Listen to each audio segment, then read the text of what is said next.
What is going on, guys? This is Michael Williams from Cartoon Universe, and I am joined, of course, by Haley. And we just got done watching the recent K.O episode. It was the first special, 30-minute special called T.K.O. And we see K.O kind of dive into his dark side, which we've gotten a little bit of hints at in the past. But we want to kind of break it down, talk about it. What does it all mean? What's going to happen? And all that good stuff. So what are your overall thoughts, Haley, on the episode? Well, I really liked it. I didn't think it had a big impact on the show as I thought it might be. Like, I was really comparing this to kind of like how Ocean Gem and Mirror Gem impacted Steven Universe, which is like kind of like its first two-parter, I believe. So, I don't know. I mean, we'll have to see in the future, but it does seem like, we finally maybe are seeing a more serious villain, in the show, which is good to see because I like a little more seriousness in shows. So that's cool. Very mysterious. So we don't really have any answers to that at the moment, although we have our theories. And, it revealed some stuff this episode. Probably not as much as I was thinking it would, but, we got like stuff like Gar confessing his love. So to Carol. Yeah, I think Carol has been aware of that the whole time. Yes. She didn't seem surprised or worried about it. She's always kind of acknowledged his flustered nature whenever she's around. So yeah, like you mentioned, that we get sort of a more serious villain who is known as Shadowy Figure, apparently, which obviously appears to be Professor Venomous. But yeah, I like the contrast of a more serious villain mixed with the more goofy, incompetent villain like Boxman, and I like that they know each other and that there's actual dynamic and rapport there. So it's very, very interesting, and I think actually Boxman might end up becoming more of a threat with him knowing Venomous, and they kind of seem to be getting along now that Boxman has proved his worth. So yeah, we see that K.O is training under Shadowy Figure, as we'll call him from now on, and he's unlocking his darkness. And we kind of mentioned this before, that K.O is very innocent, he's very lighthearted, he's very sweet, very positive. So there's not, we didn't really see a lot of his bent up anger and rage, but it was there locked in, literally in a cage. And I think this is more than just metaphorical. Obviously, this seems like he literally has a shadow self. We saw this shadow self in the fear episode. I forget what that episode was called, but when they were going to like face your fears or something. Yeah, something very simple like that. But yeah, we saw a little bit of a hint of that. So it seems like this is something that's always been there, or it's been there for quite a while. And it seems like that's what K.O.'s fear was. That's the fear he faced when he played the game, and kind of the resentment he sort of has towards, his friends Rad, Enid, and Gar for kind of treating him like a kid and feeling like he's, not worthy, he's not strong enough, he's not moving at the pace that he wants to move. And I'm sure a lot of people can relate to that. And I definitely feel for him. So we see him unlock his darkness, and K.O.'s version of this is unlocking a new alter ego called T.K.O, Turbo K.O, and he's super emo. So I loved how the writers did that. They just made him literally Shadow the Hedgehog. Yeah, he looks just like that, and like you said, totally emo. And there's even like some references to like very popular like sayings, and like even to MCR, I think, which I don't know too much about, but it's funny for people that do. I didn't even notice. And it was just what? I didn't even notice that. Oh yeah. I think it was Rad. He actually dressed up. I think it was one of those songs. I don't know, but I think maybe Black Parade actually. Okay, yeah. Dressed up, and that's all I know. But that was funny. They do references to that and stuff. But they try to cheer him up, and nothing works. And so they eventually get K.O.'s mom Carol to tell him to quit it, which doesn't work, which sucks. Yeah, it seems like nothing really worked. Carol didn't work. Mr. Gar kind of, telling, not confessing his love for his mom, but him, telling him that he's a valued member of the team and he appreciates the work that he does at the bodega. That didn't even really work. He said, it's too late for that. And then he just kind of threw a hissy fit on the ground, and he sort of just tuckered himself out for the most part. He just kind of overloaded. So it says a lot about the power that, T.K.O has.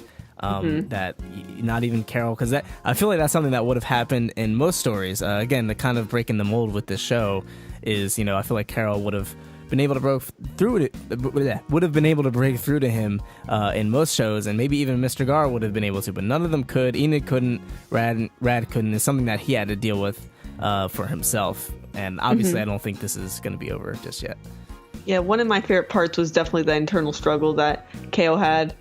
And, in the end, he won. He was able to put T.K.O. back where he belonged, caged up in his mind. But, I mean, that always brings up a possibility that he could return, which sucks. Yeah, and that's kind of not how, you should deal with your pent-up negativity, just putting it in the cage. So I feel like that's definitely going to come back to bite him. I don't think the T.K.O. plotline is over just yet, but I think there's more to T.K.O. than it just being simply K.O.'s dark side. I feel like this is something that he may have been born with, and I probably do a whole video on this, actually, because I think there's a connection between K.O. and the past of, Point, and it seemed like Venomous was familiar with K.O. for some reason when they met, when yes. they got captured by Boxman. They kind of messed up the dinner. It seemed like Venomous was like, what is that? And which is weird because K.O., his level is only 0.01. So I don't, point whatever it is. Very small. So I don't know why his reaction would be that unless there's a secret to K.O.'s past and how he was even born in the first place. And I feel like that's going to come into play very soon, as Shadowy Figure said on the roof, very soon. So yeah. So what do you think is going on with T.K.O. and potentially what do you think Venomous / Shadowy Figure's overall goal is? Well, he probably wants to be powerful, the Shadowy Figure, and he's probably going to try to use K.O., to do that for him, because maybe he's not strong enough, or he knows that K.O. has so much potential that he's going to use it against people. So I think he's going to probably try again to bring T.K.O. out at bad times. Yeah, and it was very much like, traditional, sort of cliche, like, oh, the Dark Master, you must unlock your darkness and your anger. It was very much like Star Wars and Kingdom Hearts and all that good stuff.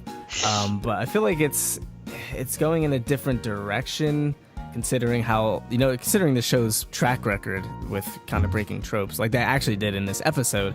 I feel like there's going to be something else. Some other type of layer, some other type of dynamic that we're not really familiar with. I hope he's not his dad. I feel like that'd be a very easy way to go. Of course, it depends how they do it, but I feel like that'd be a very easy outcome. But I'm really liking where this plotline's going. I hope to see more of him very soon and more of T.K.O. very soon. I'm curious to see if there are maybe even other types of transformations that K.O. can go to. Maybe that's really his true potential. His ability is to transform into these other entity or these other like egos that kind of all have their different types of powers and abilities and stuff like that. That'd be pretty interesting. But yeah, I think that pretty much is it for this episode. It was a really great episode. It's kind of leading us into a more overarching storyline, which is very exciting. And like you said, you were kind of expecting like an Ocean Gem, Mirror Gem thing. I think it's close to that. It doesn't necessarily shake up our whole world, but it does shake up our understanding of K.O. And it shows that there is an ever-looming threat running in the background. And it's kind of similar to how Mirror Gem, Ocean Gem kind of gave us a bigger scope of the world and the gems and what's really going on. And it made us realize that there's this whole world here and this is going to lead into something. So this is similar in that regard, for sure. Yeah. So do you have any final thoughts? Yeah, so something I really wanted to mention that, is on my mind a lot, or from this episode, probably the biggest thing is, obviously you're like, this is definitely Professor Venomous, and there probably isn't, questions about this, because, literally you saw his, the little dots he has on his face, from the character exact same. So it's probably him, but something I wanted to mention still was that in the episode I'm Dendy, when K.O. first meets Dendy, we see Professor Venomous card, and that looks like we actually don't see the numbers on it, but we know it's a negative, and it doesn't look like an 8. It's probably a -7. So if that means that Shadowy Figure is -8, he got worse. So just something to think about. Got worse how so? Well, it went from -7 to 8. So you're saying you got weaker? He got more powerful. Oh yeah, you got more power. Villain wise, because villain wise, like goes in this opposite. show, it seems like the more evil you are, it goes negative. I believe, at least in this case, that seems to be the case. Potentially, yeah. I think it might be still strength. I don't think it's necessarily evilness. So you think he's weak? No, I think he got stronger. But I don't think it's literal math. So like obviously in the real world, if you get negative and it's a higher number, you're having less. But I think it's just villains. The negative is just to show that it's a villain, but the number system still works as if it were on the positive spectrum. So a -8 is the same level of power as an 8, but it's just evil. So he just has dark. He's just a villain. So yeah, I think that's basically what's going on there. So I'm curious to see what that means, because that means he got stronger from I Am Dendi to now. So that's interesting. I wonder if he gets stronger faster. And it's very interesting that 8 is considered powerful, because I feel like if 100 is a level that you can get to, because everyone was freaking out about K.O. being level 100, I feel like, first of all, where are these people? If you can even get to 100, that's pretty insane. Well, yeah, but it's like even Rad, who's like level 2 or something like that, he is gloating about that. Like, so small levels. It's like he's also rad though.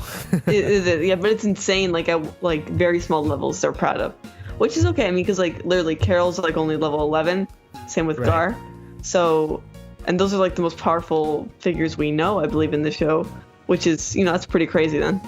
Yeah, I feel like it's gonna be similar to Dragon Ball in that aspect, where the villains constantly get stronger, so the heroes constantly get stronger. So I feel like we're gonna be opened up to much stronger heroes and villains that we weren't aware of. Maybe not even the characters we're aware of, because if obviously 100 is a level that you can reach. So if we're going by like RPG standards, like level 12 is pretty weak. You're not even getting a Charmeleon yet at level 12. So that's like, I feel like we're gonna get a greater scope of the strength of the different beings very soon. And again, that kind of goes back to Steven Universe as well. Another thing, or at least like a lesson that I believe K.O. learned, possibly, I hope he did, is that you can't trust everyone, He made a very bad decision by trusting Shadowy Figure. Obvious villain is obvious.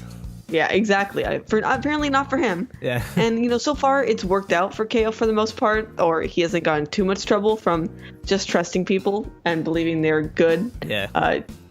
Inside, but that's not gonna always work, and that's a great lesson for real life, especially.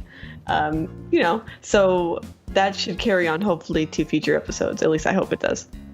Yeah, and I think another lesson that he probably learned is that you can't just cheat your way into success usually, unless you're like Kim Kardashian, but you usually can't. You have to take the long road. It takes a lot of time. It takes practice.